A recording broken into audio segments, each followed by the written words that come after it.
sidebar. I'm sort of doing the rustic version here. Beautiful. Hey, welcome to Kochie's cooking show. Got a ring to it, doesn't it? But I think we might stick to what we do best. Welcome to Business Builders for another episode where we meet a fascinating lady who's given up the high-flying world of corporate finance and merchant banking to start her own small business in the area of cupcakes. Now, it's already pretty successful. They've launched 3 shops, have put the systems together, but they're not sure about how to tackle social media and also want to make sure they're on the right path for growth. So let's meet Gazelle.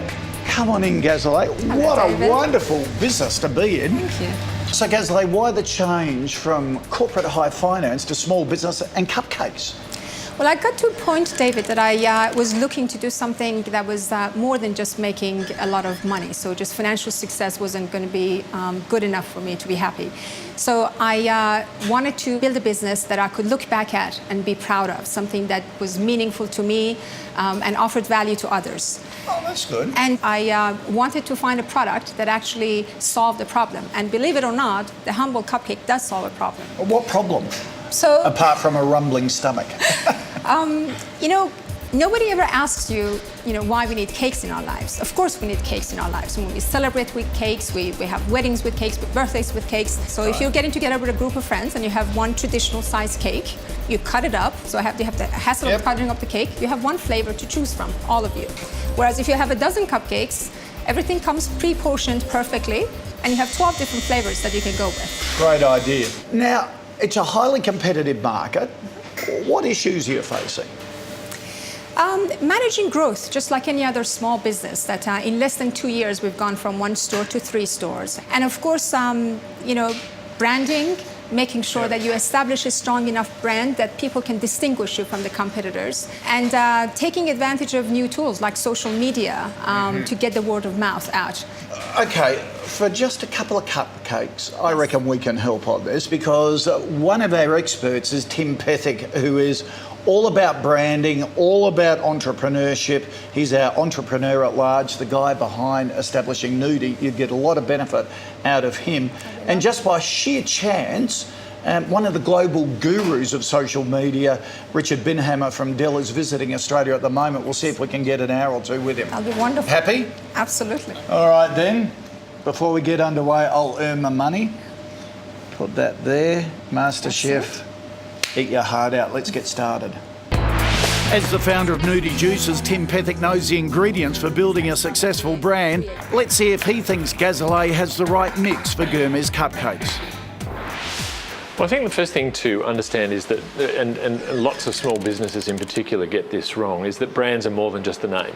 So there is a view that a brand is the identity or the labelling, and identity is a crucial component of branding, but branding is something that is much bigger than that. It's about personality, and it's about bringing a personality to life.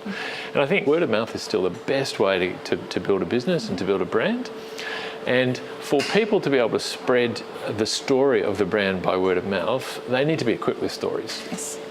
And so, for example, I noticed that there's nowhere on your website that says that Gourmet's is red, or the reason for that, and the fact that it's Persian and that that's your mother tongue. And in fact, there's nothing about you on the website. True. So there's very little story to get into for a consumer to get into. You're absolutely right. You can't really tell who's behind this thing, what idea is behind this company by just looking at our website today. Yeah, I think your story is critically important to it because people love to find those personal connections in business. So you are part of the brand. I get a lot of criticism around being just a cupcake company. I am a great believer in providing a best-in-class product, and I think that we have, one of the best, if not the best, product in the market in Sydney, at least today. But I still have a long way to go to make sure that it is where I need it to be. So I think it's risky to introduce a new product line while I'm still trying to get everything right and establish a very strong, recognizable brand. I think you're absolutely right. I think too many people dilute too quickly. Remember, your average consumer has just got so many things. They've got so many offers, retail offers, product offers, brands. To be able to stand out from that, you need to be really different. You need to stand out from the crowd. And that means that you need to focus on what you do, and it means you can't dilute the proposition too early until you've created that proposition and until you've grabbed that position in people's minds. So I think your instincts are absolutely correct there. If you think about engagement with consumers as being a relationship, it's about building a relationship. Now, nobody wants to build a relationship with someone who keeps changing their personality. Yes. So the time to start refreshing and to start innovating and to keeping everything fresh is the time when people feel comfortable that they're in a relationship with the brand. Yes. So timing is critically important. Now, I think it probably takes a couple of years, perhaps a few years, to build that relationship and have it spread far enough and wide enough to have a solid footing for the brand. But once you've reached that point, then it's incredibly important to keep it fresh and alive, because like any other relationship, Yes. if nothing else happens, it very soon goes stale. Running your own business can be a lonely affair. After the break, tips from Tim on entrepreneurial support. And the entrepreneurial life is not for everyone. So it's not everybody who can make the transition.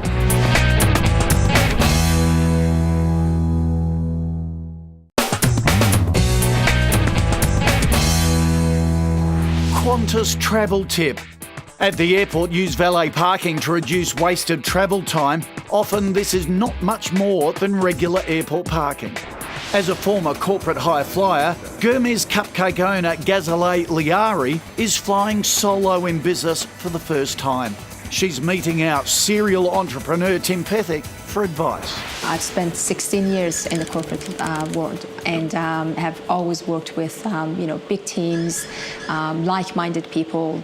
Having been trained that way for a long time to kind of work with a team, equal-minded team, equal-skilled kind of team, I find it a very difficult solo game. I think there's a couple of points in that.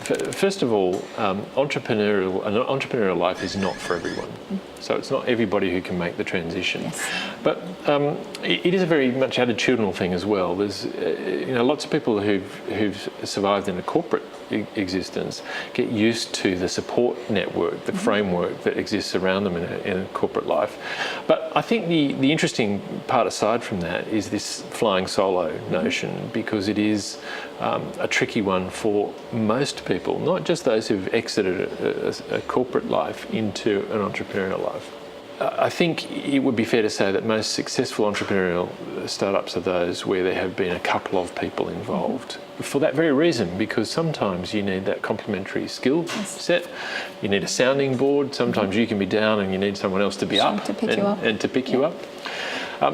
If you don't have that, then you need to perhaps create it in a different way. And one way that many entrepreneurs create that is to have an advisory board or to have some mentors or guides. And there are the sort of formal ways and informal ways to go about that. There are, for example, a whole bunch of mentoring groups, if you like. There's the Entrepreneurs Organisation, for example. But sometimes just finding people who have the right sort of strategic or industry expertise that could go on an advisory board and assist on an advisory board is another way around that. Yes. Or finding someone that you like and trust and respect and seeing whether they'll become a mentor or a sounding board. I'm very fond of saying that it's not about a destination, it's about a journey. This whole entrepreneurial life is a journey, and you need to be able to take something out of the journey. Now, that's not to suggest that every day in the journey is a great day, because there's some really awful days in flying solo entrepreneurial life. But I think the big advantage it provides over a corporate existence is that sense of fulfillment, that sense of creativity, that ability to have a different sort of journey and a different sort of experience. This business building block is brought to you by Westpac. Westpac Women's Markets has set up Australia's first banking online community created solely for women called the Ruby Connection. The program brings together 10,000 people annually through the Ruby Connection and a range of education and networking events. It's about providing the tools to help build profitable futures and business opportunities. The Ruby Connection is all about inspiring each other and sharing ideas with like-minded people. There's a whole lot of useful information, including case studies, articles and networking opportunities. And there's always a team of business development managers available to lend a hand. It's an opportunity to think outside the square and also make genuine business contacts. And that could help you grow your business or your personal portfolio. So register and stay connected with all the latest blogs and event invitations, and you can even post your own events. To find out more about Westpac's The Ruby Connection, go to therubyconnection.com.au. After the break, building business through social media channels. Gazelle gets some tips from Dell's social media guru. I always find the best way to start in social media is just by listening and going where your customers are.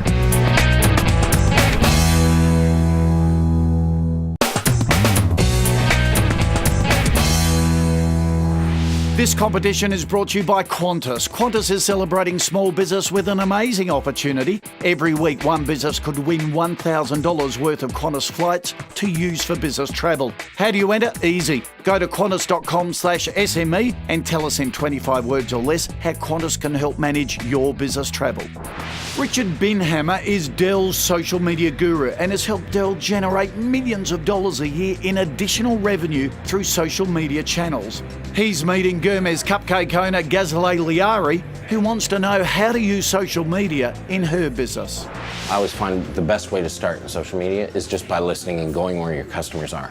You know, we like to say that we have big ears at Dell because we're searching all across the social web looking for wherever people are talking about us, and then figuring out, can we engage with them, can we help them, can we, you know, do they have a point of view that we need to talk to them about and get involved in the conversation. Part of that is being concise, and then as you grow and build out your social media strategy, you also really also want to continue to be kind of entertaining, exciting, interesting in different ways. So think about your business and think about even the things that make you excited about your business, and share those with you know, the people that are starting to engage with you, so that they feel your excitement too, and that'll make you exciting and interesting. Other than Facebook and Twitter, what other social media sites would you recommend that we look into? The other one that I think that's fairly new and that you probably should consider is Foursquare. Foursquare is a location-based business, it's almost like a social network based on locations of where you are. So people find their friends sometimes. So, you know, if I've checked in here and one of my friends is walking by and they see that I've checked in here for a cupcake, they also come in and join me for a cupcake. So that's kind of how it works. And the people, the more often they check into a spot, you know, they get awards. It's quite competitive. So you and I, for example, if we were both on Foursquare, we might be competing to be the mayor of your cupcake store, right? You could reward the mayor of your store, you know, or the mayor of each of your stores across the region, and also use it to make certain offers to people walking by, say during rush hour. You know, you could do specials for the first 5 people through the door or whatever. So Foursquare is something that you might want to look at. This technology building block is brought to you by Telstra Business. Think about how many phone calls your business receives in a day, and how many of them are vital to your bottom line. Having an up-to-date business telephone system can help you make sure every call gets through and are professionally handled every time. Telstra's latest offering has been created to help small to medium businesses have a larger corporate presence. There's a specially designed handset for the receptionist and a choice of desktop or cordless handsets. There's only one monthly bill, and thanks to the unified messaging service, it's also much easier to manage your time because voicemails, faxes and emails all appear in Microsoft Outlook. And the best part is, until the 30th of November 2010, new customers taking up one of Telstra's special offers can get free local calls on plans over 36 months. Call 1-800-BUSINESS to find out more and see if you're eligible for this offer. After the break, we meet another successful woman in business and find out how networking has helped her organisation. What you can achieve by going to a networking event and making the connections and forming a community through like-minded women is fantastic.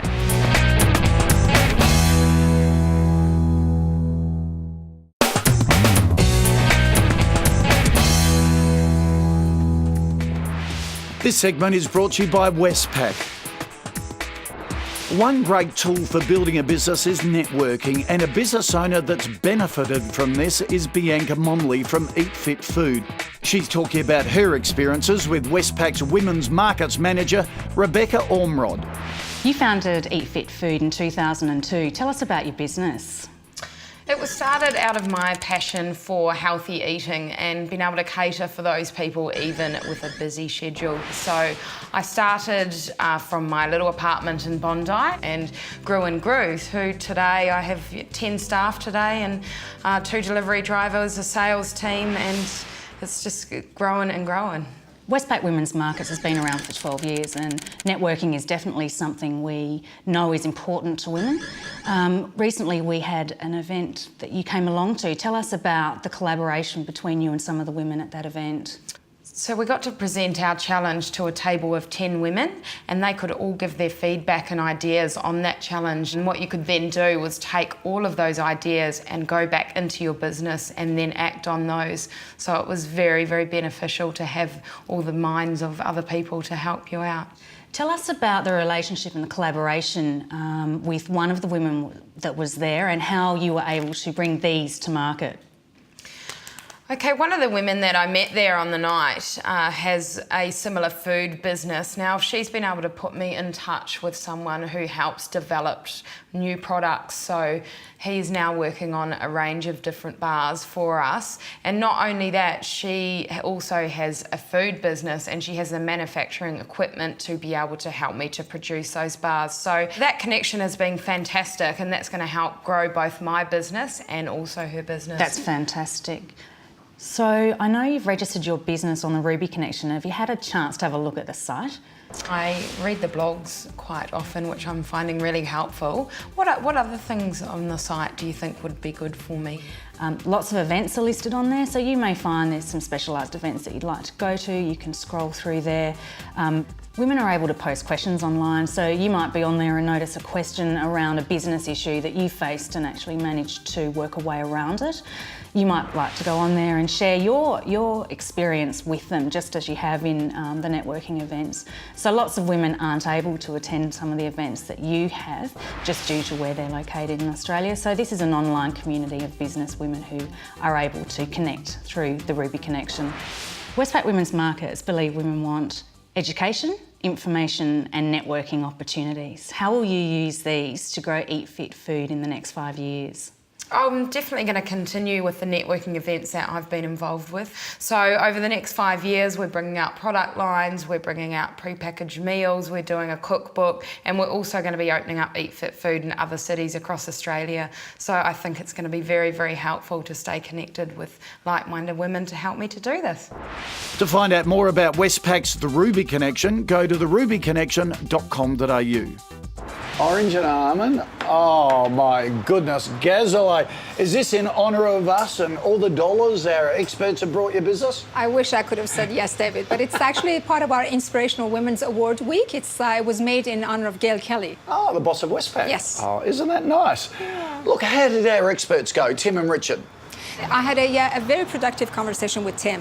One of the biggest takeaways that I had was that he suggested, after looking at the business, looking at the website and looking at the stores, there was no personal story about myself associated with it, with the brand. And he thought that it would be really good, it would be a helpful story to bring in, because people like to establish an emotional relationship with the brand. So I'll go away and think about how I can implement that advice. We should do that, because see, I've interviewed Jerry Harvey a lot, the boss of Harvey Norman. That's a massive company. He still does the television ads for Harvey Norman, because he says the biggest mistake a business owner makes is to withdraw from the front line. Customers love to see who owns the business. Now, Richard Binhammer, how lucky were we that he was in Australia for this time, which is terrific. Yes. What are you going to take away from him and set up?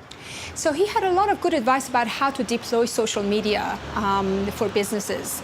And we had a Facebook page, we had a Twitter page, but we were not really effectively using it, because the key with social media, as he was telling us, was that consistency is important. In fact, I've seen some businesses where they put a screen of, Foursquare, which is the new fandangled social media outlet, and it has the mayor on it and who's applying, all that sort of stuff. So it becomes a talking point and people can see a village that they're part of. So it was worthwhile? Absolutely worthwhile. Oh, good. Yes, I'm glad. Thank you so much. Well, thank you for having us. I'm glad we could help, and we always follow up with our case studies. And given this business, I can guarantee we'll be back a number of times. I look forward to it. Very nice to meet you. Good to meet you as well. Look, if you'd want any more information on today's episode or see the full interviews between Gazalay and Tim Pethick and Richard Binhammer, go to our website, yahoo7.com.au/small business. Extended interviews are there, every tip that Gazalay picked up and a whole lot more. And while you're there, why don't you enter a new competition? This series, that's sponsored by Qantas, gives you the chance to win free flights. Get into it. That's it from us. See you next time. Next week, we visit a successful family business that wants to make sure they're planting the seeds for continual success as the next generation enters the business. Don't forget to go to our website, yahoo7.com.au/small business for tons of business tips and to sign up for our regular newsletter.